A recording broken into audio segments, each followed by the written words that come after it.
शांताकारं भुजगशयनं पद्मनाभं सुरेशं विश्वाधारं गगनसदृशं मेघवर्णं शुभांगं लक्ष्मीकान्तं कमलनयनं योगिभिध्यानगम्यं वंदे विष्णुं भवभयहरं सर्वलोकैकनाथं।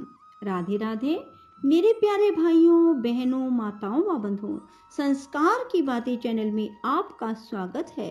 बंधुओं, आज मैं आपके लिए लेकर आई हूँ माघ मास महात्म की कथा का 18वां अध्याय। बंधुओं, माघ मास महात्म की कथा का 18वां अध्याय सुनने मात्र से भगवान श्री हरि की आप पर विशेष कृपा होगी। बंधुओं, माघ मास में रोजाना स्नान करें, जो स्नान सूर्योदय से पहले ही करें। बंधुओं, नहाने के जल में गंगा जल और थोड़े से काले तिल अवश्य डालें। ऐसा करने से आपके यहाँ लक्ष्मी जी का स्थायी वास होगा। बंधुओं, माघ मास में रोजाना भगवान विष्णु की कथा श्रीमद् भागवत गीता का एक अध्याय अवश्य सुने और सारा दिन भगवान श्री हरि का नाम अपने मुख पर रखें, अर्थात सारा दिन भगवान विष्णु का नाम स्मरण करते रहें। बंधुओं, यदि आप ऐसा करते हैं तो माघ मास में ही आपकी हर इच्छा पूरी हो जाएगी।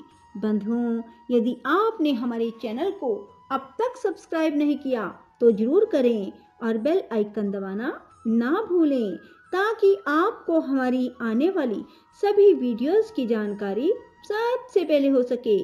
बंधुओं, वीडियो को पूरी सुनने के बाद कमेंट बॉक्स में जय शिव शंकर भोलेनाथ, जय विष्णु भगवान जरूर लिखें। बोलो शिव शंकर भोलेनाथ की जय हो, विष्णु भगवान की जय हो। ओम श्री गणेशाय नमः। वेद निधि कहने लगे, हे महर्षि, धर्म को जल्दी ही कहिए, क्योंकि श्राप की अग्नि बड़ी दुखकारक होती है। लोमश ऋषि कहने लगे, यह सब मेरे साथ नियम पूर्वक माघ स्नान करें, अंत में यह श्राप से छूट जाएंगे। मेरा यह निश्चय है कि शुभ तीर्थ में माघ स्नान करने से श्राप का फल नष्ट हो जाता है। 7 जन्मों के पाप तथा इस जन्म के पाप माघ मास में तीर्थ स्नान करने पर नष्ट हो जाते हैं। इस अच्छोद में स्नान करने से अवश्य ही इन्हें मोक्ष की प्राप्ति होगी। राजस्व और अश्वमेध यज्ञ से भी अधिक फल माघ मास में स्नान करने से प्राप्त होता है। इसलिए संपूर्ण पापों का सहज में ही नाश करने वाला माघ मास स्नान क्यों ना किया जाए। लोमशी कहने लगे कि पूर्व काल में अवंती देश में वीरसेन नाम का राजा था।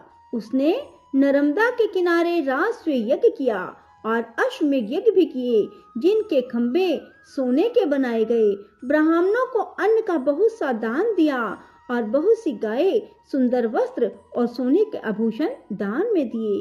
वह देवताओं का भक्त और दान करने वाला था। भद्रक नाम का एक ब्राह्मण, जो अत्यंत मूर्ख, कुलहीन, कृषि कार्य करने वाला, दुराचारी और अधर्मी था, वह भाई बंधुओं का त्यागा हुआ इधर उधर घूमता हुआ देव यात्रियों के साथ प्रयाग में आया और माघ में उनके साथ 3 दिन तक स्नान किया। वह 3 दिन में ही निष्पाप हो गया। फिर वह अपने घर चला गया। वह ब्राह्मण और राजा दोनों एक ही दिन मृत्यु को प्राप्त हुए। मैंने इन दोनों को बराबर इंद्रलोक में देखा। तेज, रूप, बल, स्त्री, वस्त्र और आभूषणों में दोनों समान थे। ऐसा देखकर उसके महात्म को क्या कहा जाए। राजस्व यज्ञ करने वाला स्वर्ग का सुख भोगकर फिर भी जन्म लेता है, परंतु संगम में स्नान करने वाला जन्म मरण से रहित हो जाता है। गंगा और यमुना के संगम की हवा के स्पर्श से ही बहुत से दुख नष्ट हो जाते हैं। अधिक क्या कहें, और किसी भी तीर्थ में किए गए पाप माघ मास में प्रयाग में स्नान करने से नष्ट हो जाते हैं। मैं पिशाच मोचन नाम का एक पुराना इतिहास सुनाता हूँ। इस इतिहास को यह कन्याएं और तुम्हारा पुत्र भी सुने। उससे इनको समृद्धि प्राप्त होगी। पुराने समय में देवदूति नाम का बड़ा गंभीर और वेदों का पारंगत एक वैष्णव ब्राह्मण था। उसने पिशाच को निर्मुक्त किया था। वेद निधि कहने लगे, वह कहाँ का रहने वाला था, किसका पुत्र, किस पिशाच को उसने निर्मुक्त किया, आप विस्तार पूर्वक यह सब मुझे बताइए। लोमश ऋषि ने कहा, किल्पज्ञ से निकली हुई सुंदर सरस्वती के किनारे पर उसका स्थान था। जंगल के बीच में पुण्य जल वाली सरस्वती नदी बहती थी। वन में अनेक प्रकार के पशु विचरते थे।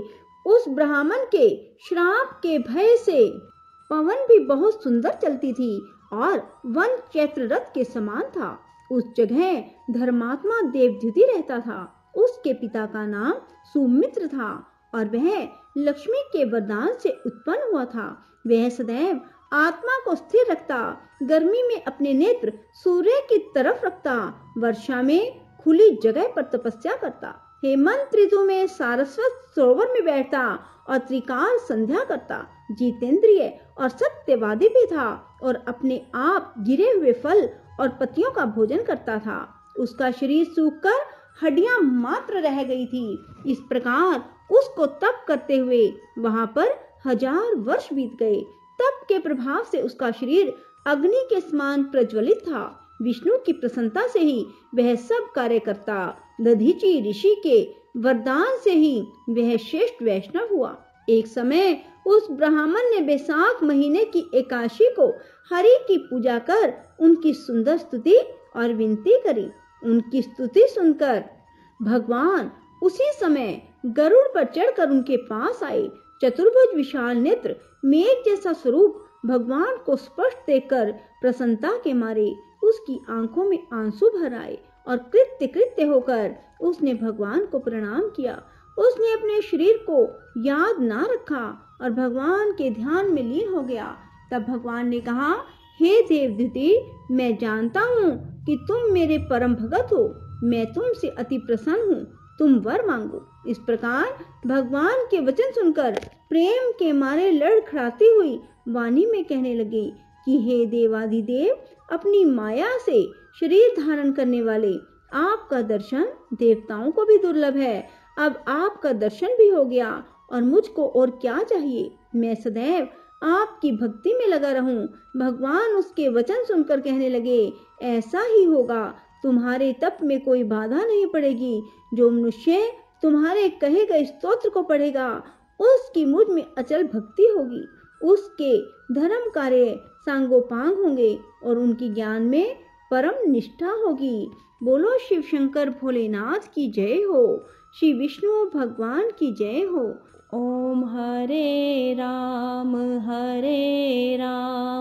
राम राम हरे हरे, हरे कृष्ण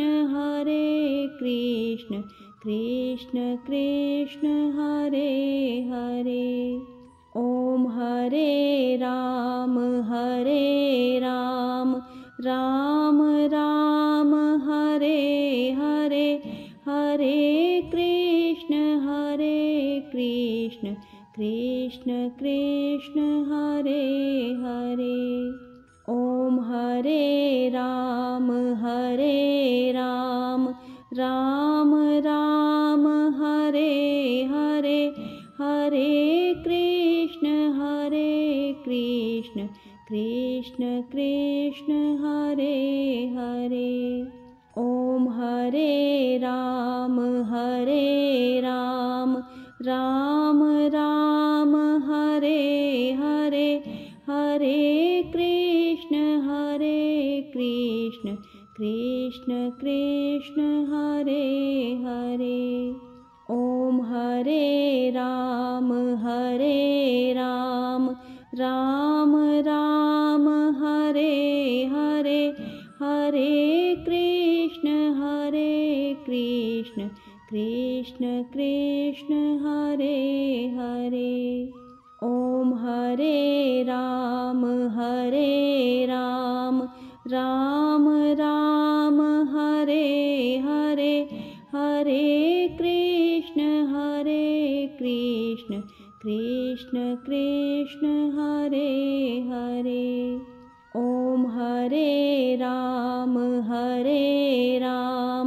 राम राम हरे हरे, हरे कृष्ण कृष्ण कृष्ण हरे हरे। ओम हरे राम राम राम हरे हरे, हरे कृष्ण कृष्ण कृष्ण हरे हरे। राधे राधे, जय श्री कृष्णा। बंधुओं, यदि आपको हमारी वीडियो पसंद आए तो इसे लाइक करें और शेयर भी जरूर करें। धन्यवाद।